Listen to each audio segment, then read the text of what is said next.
साहेब, काल पुण्यात रात्री उशिरा बैठक पार पडली आहे. दोन एनसीपी एकत्र येण्यासंदर्भात चाचपणी आणि निर्णयाच्या दिशेनेही वाटचाल सुरू आहे. काय आपलं मत? नाही नाही, आमचं काहीच मत असण्याचं कारण नाही. तो राजकीय विषय कमी आणि कौटुंबिक जास्त आहे. आणि महायुती आणि महाविकास आघाडी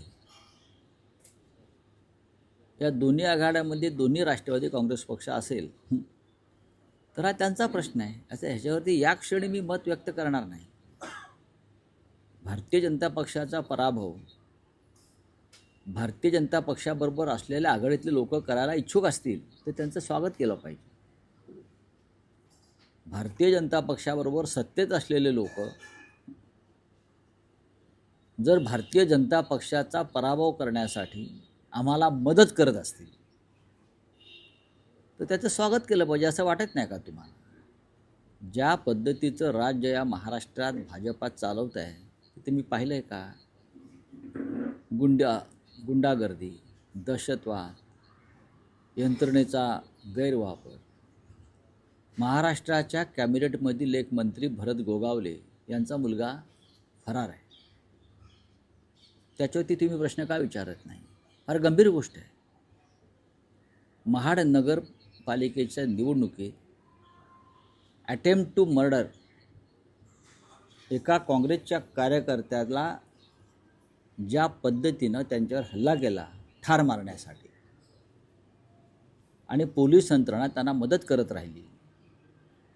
हायकोर्टानं त्यांचा अटकपूर्व जामीनसुद्धा फेटाळला. म्हणजे प्रकरण गंभीर आहे ना.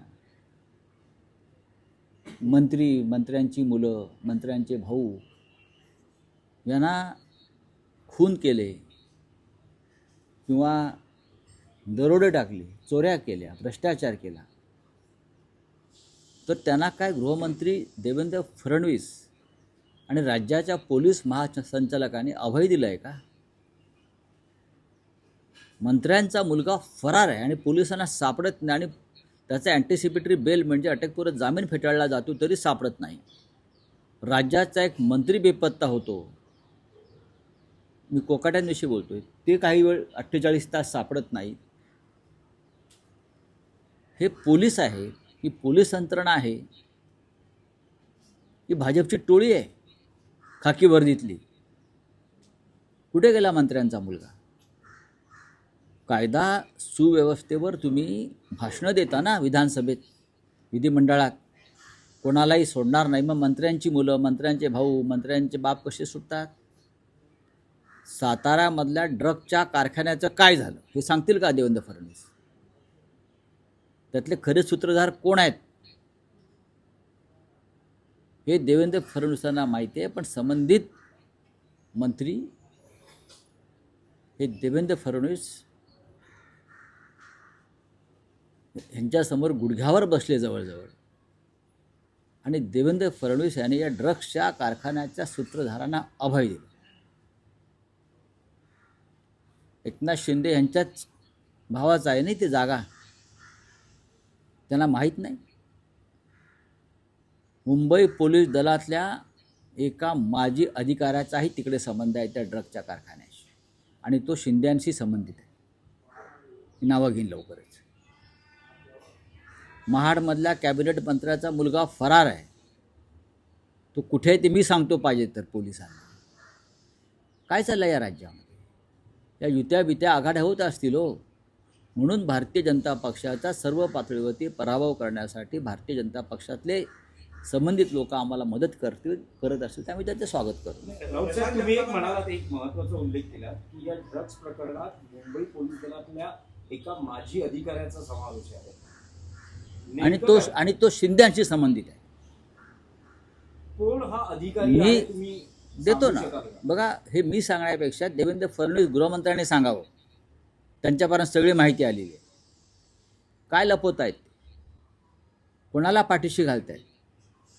एकनाथ शिंदेना, त्यांच्या मुलाला की त्यांच्या टोळीला? हे टोळ्या चालवत आहेत आणि अशा अनेक मार्गानं पैसे गोळा करून राजकारणामध्ये आणतात. महाराष्ट्राचं राजकारण देवेंद्र फडणवीस यांच्या नेतृत्वाखाली नशेबाज राजकारण झालेलं आहे. नशेच्या व्यापारातून आलेला पैसासुद्धा राजकारणात वापरला जातोय. प्रकरण थंड कसं पडलं?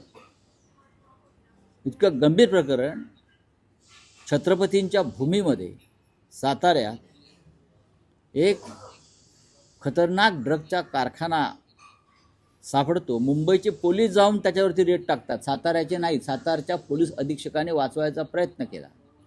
मुंबईचे पोलीस जाऊन तिथे रेड करतात. मग त्या पोलिसांच्या तपासात अडथळे आणले जातात गृह खात्याकडून, उपमुख्यमंत्र्यांच्या यंत्रणेकडून, आणि हे प्रकरण हाताबाहेर जाते म्हटल्यावरती संबंधित मंत्री हे गृहमंत्र्यांच्या किंवा मुख्यमंत्र्यांच्या पायाशी जातात वाचवण्यासाठी, आणि प्रकरण थंड केलं जातं. राऊत साहेब, हा जो माजी पोलीस अधिकारी आहे हा मुंबई पोलीस दलातला आहे? नक्कीच बाहेरचा आहे? मुंबई पोलीस याचे दलातला. सगळे तपशील तुम्ही कधी हा शिंद्यांचा फार जवळचा आहे. हा शिंद्यांचा अत्यंत जवळचा, शिंद्यांचा शार्प शूटर आहे तो. त्याचा संबंध आहे तिथे. हा नशेचा पैसा राजकारणात आणला जातो, लक्षात घ्या. महाराष्ट्राच्या तरुणांना नशेबाज केलं जात आहे आणि त्यातून राजकारणात हा पैसा ओतून हे हिंदुत्ववादी आम्हाला हिंदुत्व शिकवतात ढोंगी. चला राऊत साहेब, एक आणि तुम्ही म्हणालात की एनसी म्हणजे जे कॉम्बिनेशन आहे एकाच वेळेस महायुती आणि महाविकास आघाडी थी, असं कसं होऊ शकतं? असं कसं होऊ शकतं? जनतेला पडलेला प्रश्न असेल. नंबर 1. नंबर 2, राऊत साहेब, अजित पवारांकडून असा दबाव टाकला जातोय किंवा एक आग्रही मागणी केली येते की या युतीमध्ये सगळ्यांनी घड्याळ या चिन्हावरच लढावं. शरद पवार किंवा त्यांचा पक्ष हे मान्य करेल का? आता हे मी कसं काय सांगू? बघा, शरद पवारांचा एक स्वतंत्र पक्ष आहे. शरद पवार यांची एक भूमिका असते, विचारसरणी आहे ती जातीय व धर्मांध शक्तींच्या विरुद्ध लढण्यासाठी. शरद पवार हे पुरोगामी विचारांचे आहेत. शरद पवार यांनी त्यांच्या जीवनभर भाजपसारख्या प्रवृत्तींशी लढण्यामध्ये त्यांचं आयुष्य घालवलेलं आहे आणि आम्हीसुद्धा त्यांच्याबरोबर त्या लढ्यामध्ये अनेकदा उतरलेलो आहोत. त्याच्यामुळे भविष्यामध्ये त्यांचा पक्ष कोणत्या दिशेने जाणार आहे हे शरद पवार साहेबच ठरवू शकतात. आणि विलिनीकरणाचे संकेत आहेत का? मला असं वाटत नाही की विलिनीकरण होईल. मी जे काय पवार साहेबांना ओळखतो आणि त्यांच्या विचारसरणीला मी जे काय ओळखतो, ही विलिनीकरणाची प्रक्रिया होईल असं मला वाटत नाही. मी एकदा पवार साहेबांना प्रश्न विचारला होता सहज एका बैठकीत, तेव्हा त्यांनी हे अशक्य आहे सांगितलं. अजित पवारांच्या राष्ट्रवादीला महायुतीमध्ये मुंबईत घेतलं जात नाही. जर अजित पवारांचा पक्ष जर तुमच्यासोबत युती केलं मुंबईत नाही, शक्य आहे का? नाही पण तुम्ही स्वागत करू असं म्हणताय. नाही आम्ही नाही. त्यांनी 2 पवार एकत्र येऊन जर भाजपचा पराभव करणार असतील तर म्हणतोय मी. पण ते असंही म्हणतात जर पुण्यामध्ये तुम्ही जर त्यांच्या सोबत गेलात, म्हणजे ठाकरे बंधू जर सोबत आले, ती ताकद अजून वाढेल. का असं कोण म्हणतंय? राष्ट्रवादीचे कोणती राष्ट्रवादी? दोन्ही राष्ट्र नाही, आमची आता पुण्यामध्ये महाराष्ट्र नवनिर्माण सेना आणि शिवसेना या दोघांमधलं जागा वाटपाची चर्चा संपलेली आहे आणि आम्ही दोघेही कामाला लागलेलो आहोत. जे आमच्याबरोबर येतील त्यांना सोबत घेऊ, नाही तर आम्ही त्यांच्याशिवाय अजित लढू. पवार असतील. नाही, अजित पवार त्यात नाही. त्याचबरोबर प्रशांत जगताप यांना उद्धव ठाकरे यांनी शिवसेनेत येण्यासाठी ऑफर दिली अशी माहिती सगळं नाही, माझ्याकडे माहिती नाही. फोन केला होता. उद्धव साहेबांनी त्यांना नक्कीच फोन केला असेल, कारण असे कार्यकर्ते लढणारे जर आमच्याकडे आले तर आम्ही नक्कीच पुढे जाऊ. सर, भाजपा पुण्यात शिवसेनेला फक्त 12 जागांची ऑफर देते. मुंबईत देखील काही आणलेलं असतात. 12 खूपच दिल्यात जागा. 12 जागा म्हणजे खूप दिल्या. किती पाहिजेत अजून त्यांना? त्यांच्याकडे काय मतं कुठे आहेत? ते भाजपचीच मतं त्यांना मिळतात ना. आता मुंबईमधलं काय ते मला माहीत नाही. बघा, पैशाची सूज आहे त्यांच्या पक्षाला, बाकी काही नाही. तेजस्वी घोसाळकर भाजपमध्ये गेल्यानंतर आता त्यांनी अभिषेक घोसाळकर यांचा फोटो लावायला सुरुवात केली आहे, ज्यावर शिवसैनिकांनी बघा, असं आहे की ज्यांनी शिवसेनेचा पक्ष सोडला त्यांनी आपल्या निष्ठावान शिवसैनिक पतीचा फोटो लावून मतं मागू नयेत. त्यांनी मोदींचा लावावा, अमित शहांचा लावावा, देवेंद्र फडणवीसांचा लावावा. अभिषेक घोसाळकर हे एक निष्ठावंत कडवट शिवसैनिक होते आणि शेवटपर्यंत ते शिवसेनेबरोबरच राहिले आणि तिथेच त्यांना बलिदान द्यावं लागलं. सर, तेजस्वी घोसाळकर गेल्यानंतर घोसाळकर कुटुंबातल्याच एक पुन्हा महिला पुढे येत आहे. पूजा घोसाळकर आता राजकारणात येऊ द्या ना, तरुणांनी येऊ नये का? नवीन लोकांनी राजकारणात यायला पाहिजे. चला, थँक्यू. राऊत साहेब, एक आहे की ठाकरे बंधूंची युती जाहीर झाली पण अजूनही अशी माहिती मिळते की काही जागांवर अजूनही अजिबात नाही. पेच आहे, अजूनही घासाघीस सुरू अजिबात आहे. पेच नाही. पेच हा शब्द चुकीचा आहे. शेवटपर्यंत चर्चा होत असतात. दोन्ही बाजूनी काही बदल फेरबदल होत असतात. प्रत्येक जागा आम्हाला जिंकायची आहे आणि असा कोणत्याही प्रकारचा पेच ना महाराष्ट्र नवनिर्माण सेनेकडून टाकला ना शिवसेनेकडून पडलेला आहे. दोन्ही बाजूचे कार्यकर्ते हे हट्ट करतात, त्यांना समजवावं लागतं. त्याचा दबाव नेत्यांवरती असतो. मग ते राजसाहेब ठाकरे असतील किंवा उद्धवजी ठाकरे असतील. कार्यकर्त्यांची समजूत ही प्रत्येक ठिकाणी काढावी लागते. युती असो अगर नसो. एकेका वॉर्डात एका पक्षाचे जेव्हा 10 इच्छुक असतात, एकाला उमेदवारी मिळते, तेव्हा 9 तो पेचच असतो ना, तोही पेच असतो. 26 तारीख आहे, 30 तारखेला अर्ज भरण्याची शेवटचा दिवस आहे. एबी फॉर्मचं वाटप सुरू झालंय. सुरू झालं आहे. 26 तारीख आहे ना, आणि 30 तारीख, 4 दिवस फार भरपूर आहेत. एका दिवसात सगळा कार्यक्रम संपतो. आधी 2 दिवस निघून गेले, कोणी अर्ज भरलेले नाहीत. फार आपण पाहिलं असेल. होणार सगळं, तुम्ही काही चिंता करू नका. आज जयंत पाटील येत आहेत मार्गदर्शनात. येऊ द्या ना, चांगली गोष्ट आहे.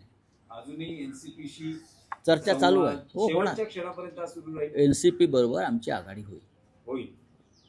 सर, लातूरात आपण जर बघितलं तर एक अत्यंत दुर्दैवी घटना घडलेली आहे. एका पोलीस निरीक्षक आपल्या आईला त्रास देतो म्हणून एका 20 वर्षीय तरुणाने आत्महत्या केली आहे. आत्महत्येचा व्हिडिओ देखील करतो. हो, पण आता असं आहे की मगाशी मी जे पोलिसांविषयी जे बोललो तेच लातूरला लागू पडतं. पोलीस हे एकतर गुंडांसारखे वागतायत, दरोडेखोरासारखे वागतायत, आणि गृह खात्याचं त्या पोलीस खात्यावरती कोणतंही नियंत्रण नाही, अजिबात नाही. विकास गोगावले मंत्री पुत्र फरार आहे. एक पोलीस अधिकारी एका कुटुंबाचा छळ करतो, त्यातून आत्महत्या होत आहे. बीडची प्रकरणं समोर आहेत. कारण पोलिसांना राजकीय कार्यासाठी वापरून घ्यायचं, त्यासाठी अशा गुंड प्रवृत्त्याच्या पोलिसांना देवेंद्र फडणवीस यांचं गृह खातं बळ देत्या. बोले आप हिंदी में. मुझे मालूम नहीं. देवेंद्र फडणवीस जी टिप्पणी कर रहे हैं मामू की पार्टी है। हाँ, मामू रशीद जो है शिवसेना में आने के बाद जो है देवेंद्र फडणवीस टिप्पणी नहीं, मेरे बारे में कोई जानकारी नहीं. वारिस पठान कह रहे हैं कि मुंबई का महापौर मुस्लिम क्यों नहीं होना चाहिए? पठान या खान भी हो सकता है. हमने राष्ट्रपति किया था मुस्लिम, ये भूल गए ये लोग.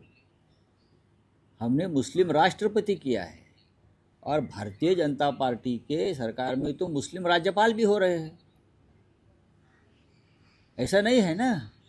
हमने मुस्लिम राष्ट्रपति कितने देश में, कितने मुस्लिम राष्ट्रपति भाजपा ने भी किए हैं. डॉक्टर अब्दुल कलाम, जाकिर हुसैन, फखरुद्दीन अली अहमद, कितने मुस्लिम राष्ट्रपति किए. छोड़ दीजिए, चलिए. लोकशाही मराठी ऐका, पहा, जागरूक रहा.